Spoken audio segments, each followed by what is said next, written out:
The week began with the Labor Party trounced at the polls in Western Australia. Days later, the hits continued when the former Foreign Minister published his diaries, revealing intimate details about his personal life and exposing the former government's confidential cabinet processes to public scrutiny. Meanwhile, the government's two free trade agreements are receiving wide acclaim, with reports from China also looking positive. Tonight's political forum matched the government's parliamentary secretary to the Minister for Communications, Paul Fletcher, with Labor's Ed Husic, who is the shadow parliamentary secretary to the opposition's Treasury spokesman. Gentlemen, welcome. Good evening. Bob Carr has published his diaries. Do some of those musings by the former Foreign Minister put the country's foreign relationships at risk, Paul Fletcher? Well, I think they potentially put the former Foreign Minister at risk of ridicule when he seemed to be complaining about the fact that he only got the cashmere jammies in first class and not the silk ones, and the kind of degree of luxury that he seemed to take for granted as attendant upon his office really, I think, showed a bit of a disconnect between the people he's supposed to have been there to serve and the kind of mindset that he seemed to have adopted. And certainly I think people who had met with him, people from other nations, in having discussions that they would have assumed were confidential, might well be quite alarmed at some of the things that he'd disclosed. Ed Husic, has Bob Carr put his own interests, that is to sell lots of books, ahead of the national interest? Oh, as he explained, you know, there have been a lot of, when you look at people in similar positions overseas who've put out their memoirs and made comments in relation to their time in office. I mean, I was sort of reflecting on this in the last 24 hours, that if he'd written simply a book that had focused on foreign affairs issues and it had been a weighty tome with facts and detail and put forward various arguments, I don't think we'd be having this discussion. You know, I actually think it won't affect foreign relations. It might even bring people closer to Australia when they see all the interesting and revelations and all the talk about exercise and so forth. I mean, he has taken the mickey out of himself big time in the book as well, and I think a lot of people have been jumping up and down about nothing. Before we move on from this issue, I just wanted to ask you, Ed Husic, did the Jewish lobby have too much influence over the Gillard government? I don't believe so. I think when I look at the way in which, or when I reflect on the way in which we arrived to the position that we did with respect to Palestine and entry to the UN and our vote on that, you know, we had all sides were actually able to, people with all views on this matter were able to express them and also try and bring those together and get a position within caucus on it. Initially though, I mean, I had misgivings about the way in which it looked like the decision was going to be made. That was that it would be, it seemed like it was going to be a binding vote. And I, you know, expressed a fairly firm view, as did others, that we weren't prepared to accept that because we thought the better policy outcome was to have everyone be able to express and represent the views of their constituencies. And so we did go through that process, and that's where we reached in the end. But there's been a lot of talk about this in the last 24 hours. I think a good sign of a democracy is that you have strong views that are expressed, but ultimately you try to reach the accommodation and consensus point as far as conceivably possible.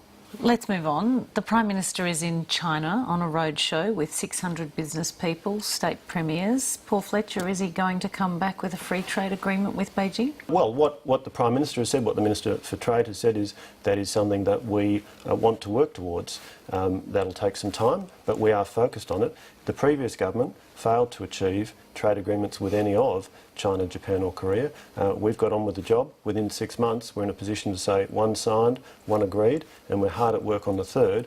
And that's because what the Abbott government is focused on is serving the people who elected us and delivering outcomes. In this case, the outcome we're looking for is better trade relationships, opening up markets and creating jobs and more opportunities for Australians. And that's what it's all about, being able to get the trophy effect. You know, be able to rattle off that we did these trade deals with Japan and Korea, and we're likely to go to Korea. Hang on a second, I didn't interrupt you while you were going on. But I didn't say something that's quite as ridiculous as you just said. But what they are saying, and I'll say to you why I think it's a trophy effect, is I'm sure we'll get a deal with China because they're racing to get one, because they want to be able to rattle off that they've done it. Let's look at the Japan Free Trade Agreement, for instance. What Paul didn't say to you is all the discomfort that's been expressed by rice growers, in fact, one quoted in the Financial Review saying that the deal was a bloody disgrace. His words, not mine.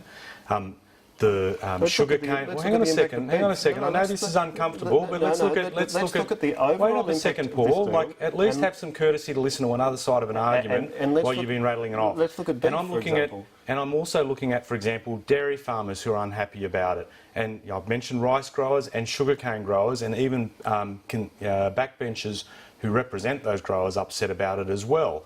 And so, if the question I'd like to ask is, where's Barnaby?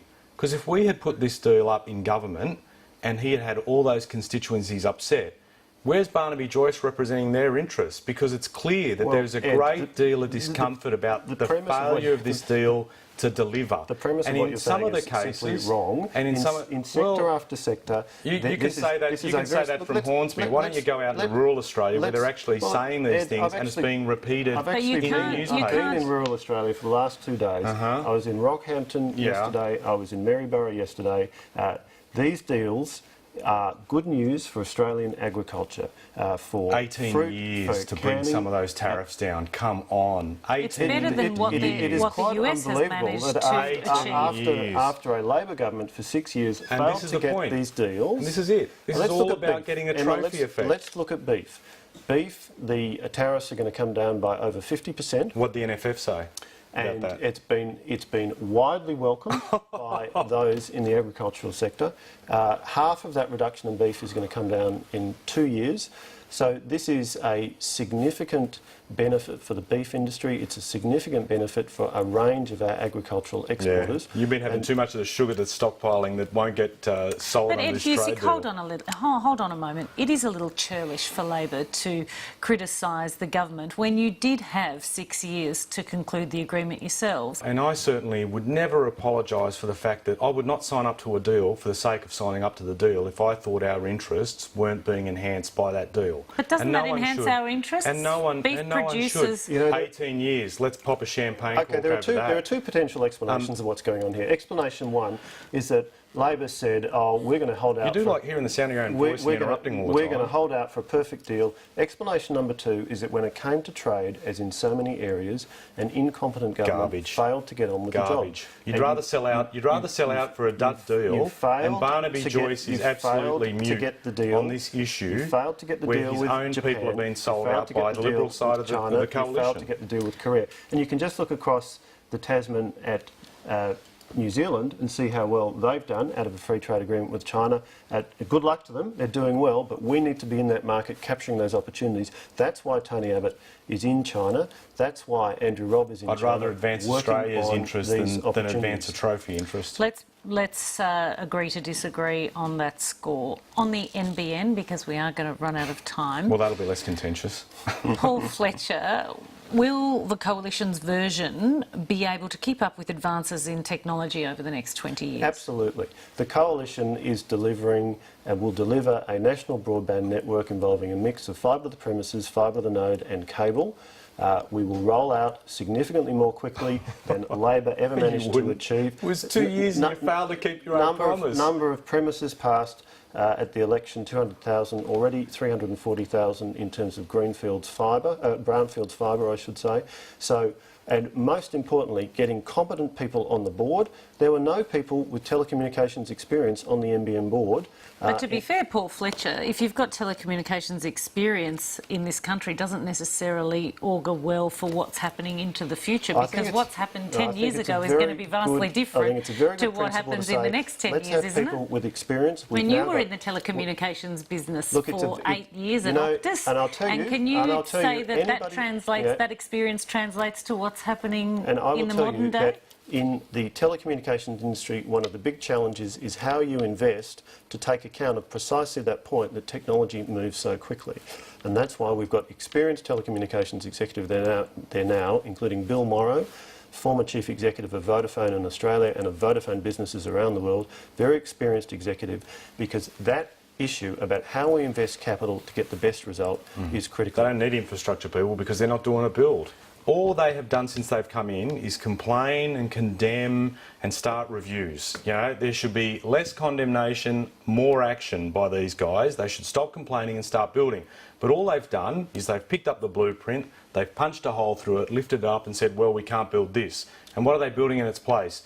They'll retain a lot more copper, they'll use HFC that clogs up when a lot more people use it, and more importantly, this time last year they promised that they would have minimum download speeds of 25 megabits per second by 2016, and by December they ditched that promise. Google Fibre is actively delivering 1 gigabit of upload and download speeds to 40 cities in the United States within the next 3 years. Malcolm Turnbull said last night wasn't happening on this show.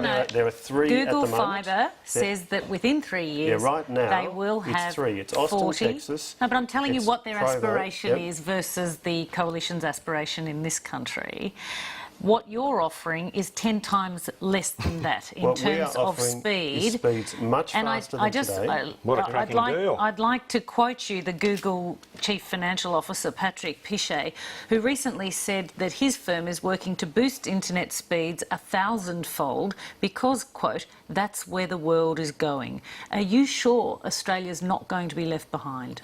I am confident that the coalition's plan for the NBN will be much more cost effective, will be rolled out much more quickly, will give us speeds that are a step change compared to what people get today, 50 megabits per second. And keep up with the rest of the world. And yes, we will be absolutely able to flexibly respond, yes.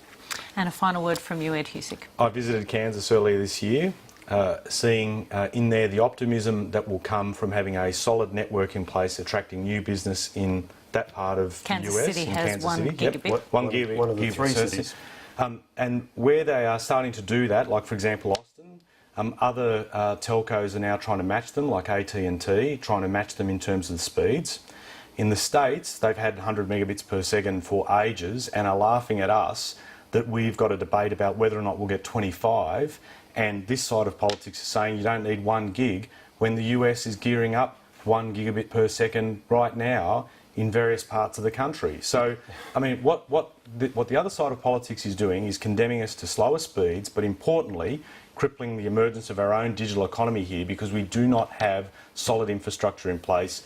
They complain, they whine, they don't build, and we will be poorer for it. We've run out of time. I thank you both very much for coming in for us this evening.